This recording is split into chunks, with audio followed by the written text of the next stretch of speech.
Engineer محمد علی مرزا کے ایک اور دھوکہ پکڑا گیا ہے۔ انجینئر محمد علی مرزا امام ابو حنیفہ کے بارے میں کہتا ہے کہ انہوں نے فرمایا، یعنی امام ابو حنیفہ نے فرمایا۔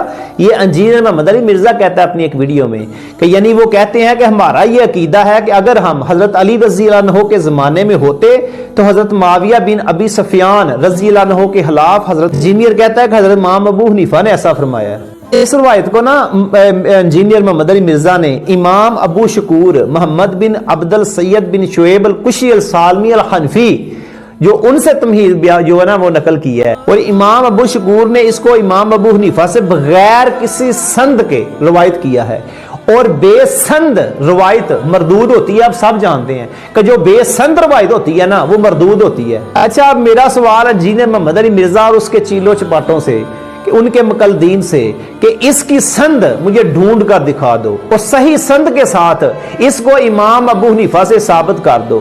انجینئر محمد علی مرزا کے جھوٹ کی انتہا تو دیکھو، کہتا ہے میں نے امام ابو حنیفہ سے ثابت کیا ہے۔ انجینئر محمد علی مرزا نے دوسرا حوالہ ابو محمد عبداللہ بن محمد الحارسی کی کتاب کشف الاسرار الشریفہ فی مناقب الامام ابی حنیفہ سے نقل کیا ہے، جس کی پوری سند میں آپ کو بتاتا ہوں، اسکرین پر چل بھی رہی ہے۔ اس کی سند میں سلم بن سالم البلہی ابو محمد ضعیف ہے، نیچے جرح و تعدیل چل رہی ہے کہ یہ ضعیف ہے، یعنی اس انجینئر محمد علی مرزا کیسے یہ جھوٹ بہتان اور جھوٹے راویوں کی جو جھوٹی روایات یہ امام ابو حنیفہ کی طرف منسوب کر رہا ہے۔ وہ کیا تم سمجھتے ہو کہ لوگ پاگل ہیں؟ وہ تمہارے چیلے چپاٹے پاگل ہو گئے، وہ ہم جرح و تعدیل کرنے والے پاگل نہیں ہیں۔ ہمیں تو حدیث نہ، ہم اس کو جرح و تعدیل کر کے رکھ دیتے ہیں۔ ابھی میں نے جرح و تعدیل کر دی، لوگوں نے بھی دیکھی کہ تمہارے جھوٹ سے کیسے میں نے پردہ اٹھایا۔